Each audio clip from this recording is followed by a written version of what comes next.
Assalamu alaikum and good morning everyone. I am Alisher Turakulov and this is Central Asia trip with Alex. And today is my second day in Bukhara and afternoon I have a high-speed train back to Tashkent. But I would like to go the countryside of Bukhara where I want to visit the mausoleum of Bahauddin Naqshband, the summer residence C.A.T and that city.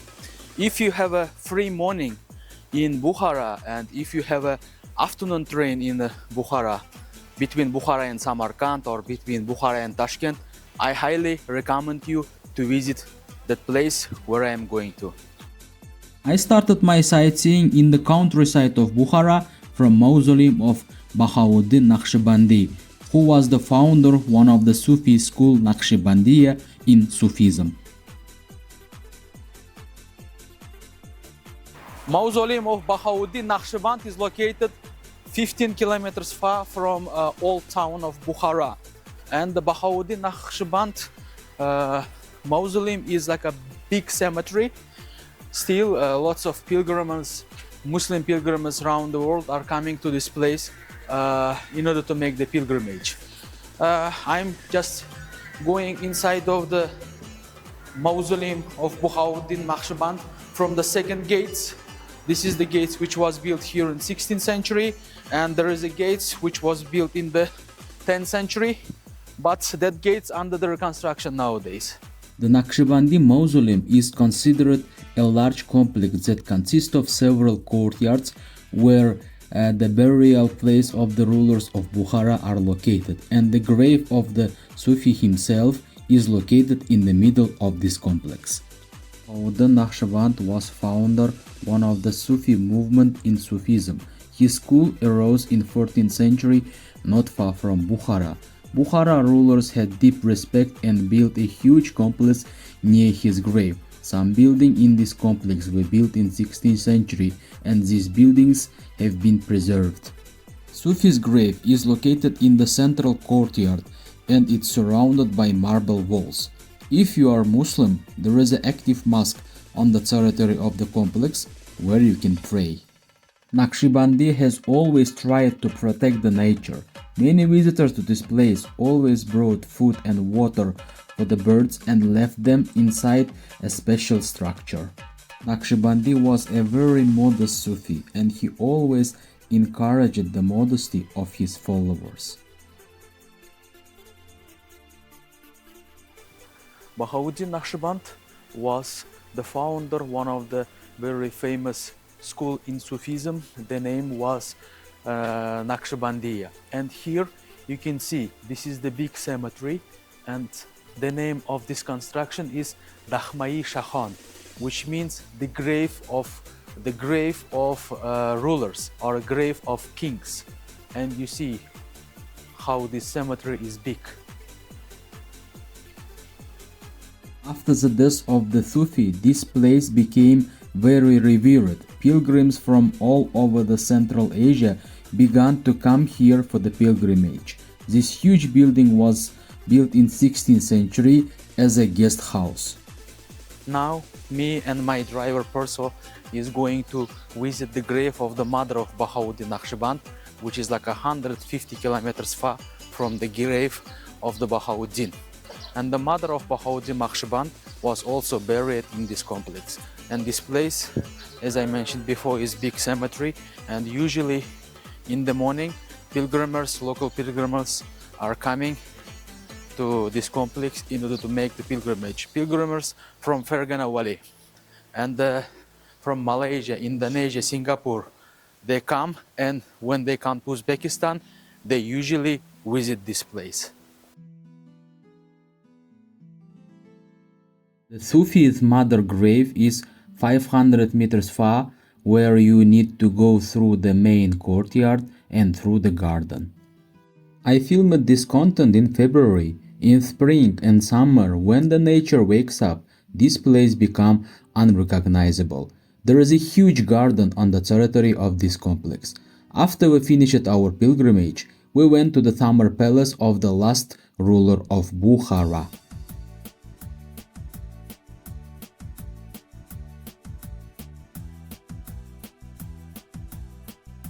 The name of the summer palace is Sitorai Mohi Khassa, which means place like the star and the moon. This summer palace was built between 1914 and 1918 by the last emir of Bukhara by Said Alim Khan, where architects from Central Asia and St. Petersburg participated for the construction. This summer palace had two gates, northern and southern. Southern gate is not exist anymore. That is why usually visitors they come inside of the summer palace from northern gates. Okay, we are very nearby to the summer residence. The name of the summer residence is Sitorei Mohi Khassa, which was 5 kilometers far from old town of Bukhara, from Samarkand gates of old Bukhara. There are several courtyards inside of this residence.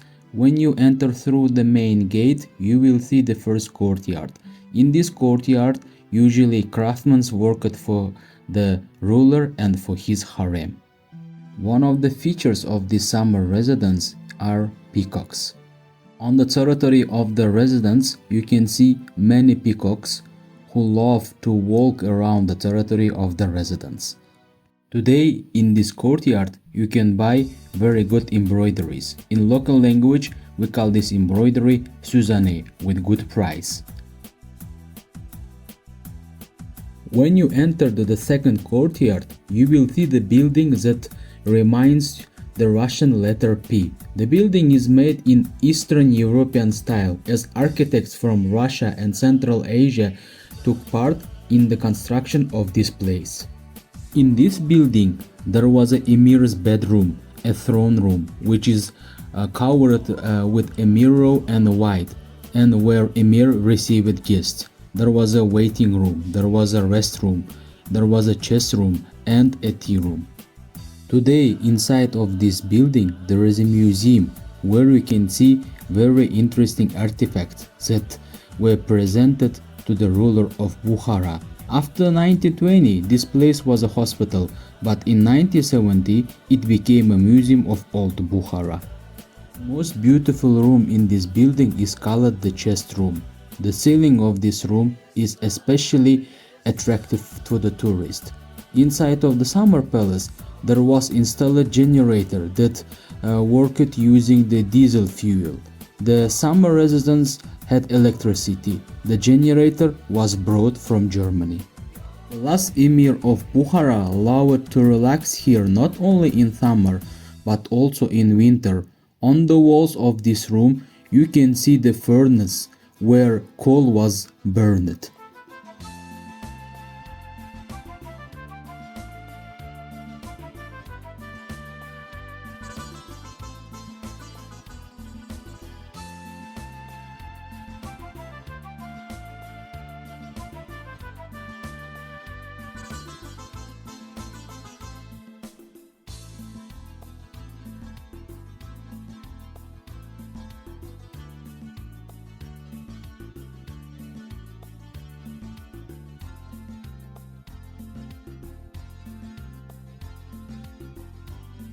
My lovely artifact in this museum is the fridge.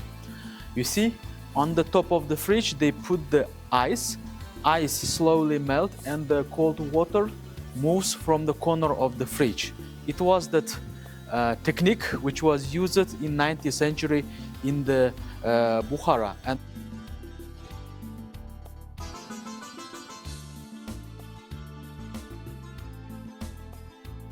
this is one of the interesting part of this museum, and the construction of this room was totally made from wood. That because wood keeps the room very cool in summer. And the last emir of Bukhara, Said Alim Khan, after difficult negotiations, he liked to have a tea in this room. And nowadays in this room you can see expositions of ceramics and pottery jars. The biggest pottery jar, the price was 450 ships. For the smallest one, the price of the jars was 350 ships. But nowadays, these ceramics and potteries are priceless. On the territory of the summer residence, you can see the guest house, where emir's guests lived. Today, inside of this guest house, you can see the national clothes of the residents of Bukhara of the 19th century.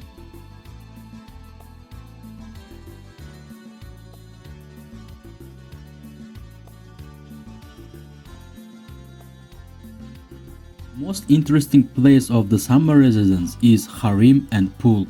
The harem has two floors. On the first floor, concubines lived. On the second floor lived the mother and four official wives of emir. This place has a lot of legends and keeps many secrets of the Bukhara Emirate, which was exist until the beginning of the 19th century.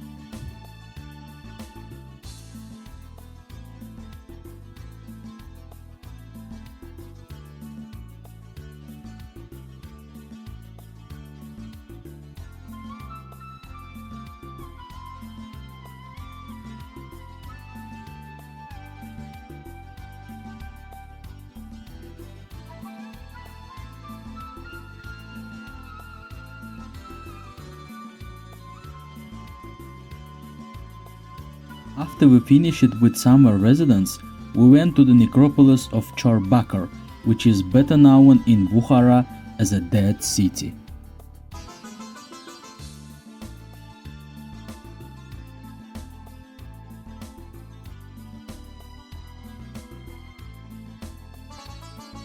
The necropolis Charbakar is located in the 8 kilometers far from old Bukhara, and the necropolis is located in the settlement. The name is Sumitan. At the 10th century AD, the close relatives of Prophet Muhammad, Abu Bakr Saad and Abu Bakr Ahmed, came to this settlement, came to Bukhara in order to preach the religion Islam. That is why this place is very respectful in the Islam world. The second name of this place is Dead City. That because inside of this necropolis there are several constructions, cells, mosques, but nobody lives there. Charbakar necropolis is considered one of the old Muslim cemeteries where the descendants of Prophet Muhammad were buried in the 10th century. The descendants' names was Abu Bakr Saad and Abu Bakr Ahmed. They lived in this place and they interpreted the religion Islam.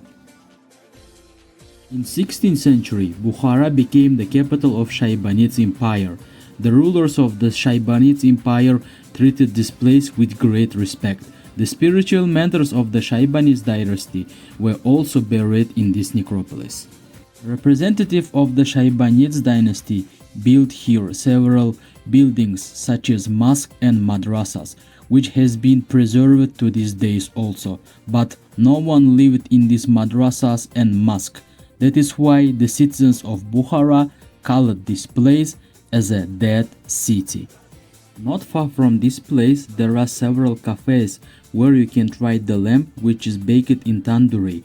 We had a lunch in one of these cafes, but unfortunately I didn't take it on video because I was in a hurry to catch the train.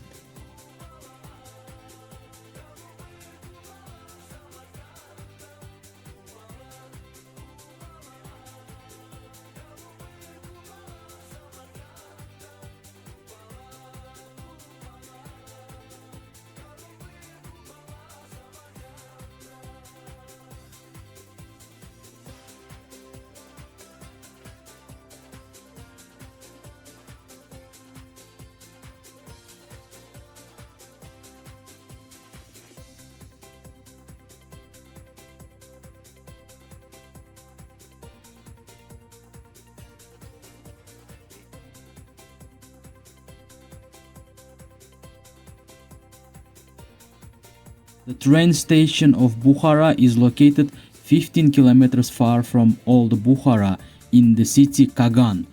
Kagan is considered the new city of Bukhara. If you have a time before the train, I suggest you to see one of the palaces of the Bukhara rulers which was built in the new Bukhara at the end of the 19th century. This palace is located not far from the train station of Bukhara.